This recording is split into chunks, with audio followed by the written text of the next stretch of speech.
వాళ్ళకి నమస్కారం పెట్టి మీరు ఇంకొక ఎక్స్పర్ట్ ఉన్నారు అక్కడికి వెళ్ళండి అని చెప్పి వేరే వినాలి. అంతకుముందే వాళ్ళు చాలా పెద్ద క్వశ్చనీర్ ఉంది, 60 క్వశ్చన్లు అవన్నీ రాసిస్తారు. కానీ ఇక్కడికి వచ్చాక కూడా ఒక చిన్నప్పటి నుంచి వినే తత్వం లేక ఎంతసేపు చెప్పడం, అథారిటేటివ్ పర్సనాలిటీ, వాళ్ళలో పేరెంట్ ఉంటాడు, అడల్ట్ మిస్సింగ్ అండ్ చైల్డ్ డామినేటింగ్గా ఉంటాడు. జీవితంలో మీరు సక్సెస్ సాధించాలి అంటే గుర్తుపెట్టుకోండి అమ్మా, రూపాయి పెట్టుబడి అక్కర్లేదు. సింపుల్, వెరీ సింపుల్గా మీరు మాట్లాడడం నేర్చుకోండి. 10 మందిని అబ్జర్వ్ చేయండి. ఇప్పుడు వేణుమాధవ్ గారు అంత గొప్పవాడు అవడానికి కారణం కేవలం మాట తీరు.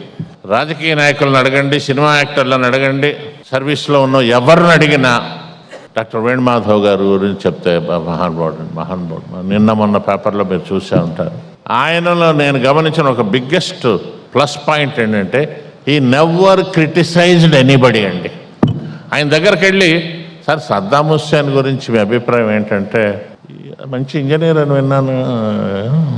ఏం సార్ విశ్వనాథ్ గారు, ఆయనకు అత్యంత ఆత్మీయుడు. నేను రెసిస్ట్ చేసుకోలేకపోతున్నాను సార్, ఆయన గురించి చెప్పకుండా ఉండలేకపోతున్నాను. Influence and impact. Osama bin Laden గురించి అడిగితే, మీకు తెలుసా అతను is one of the top 5 engineers of the world అన్నాడండి ఆయన. నెక్స్ట్ ఏంటి అంటే, మనకు తెలియని వాళ్ళ గురించి మనకెందుకు, కాదు సార్ అక్కడ అంతమందిని చంపేసేట అది అని. ఇప్పుడేంటి ఎలా ఉన్నాయి ప్రోగ్రామ్స్, ఎలా ఉన్నాయని ముందు నటిస్తున్నాడు అనుకునేవాడిని అండి. ఆయన డైవర్ట్ చేయడం, ఎవరైనా నీకు నాకు ఇష్టం లేనివాడు వచ్చినా ఆయన he never uses to criticize అండి.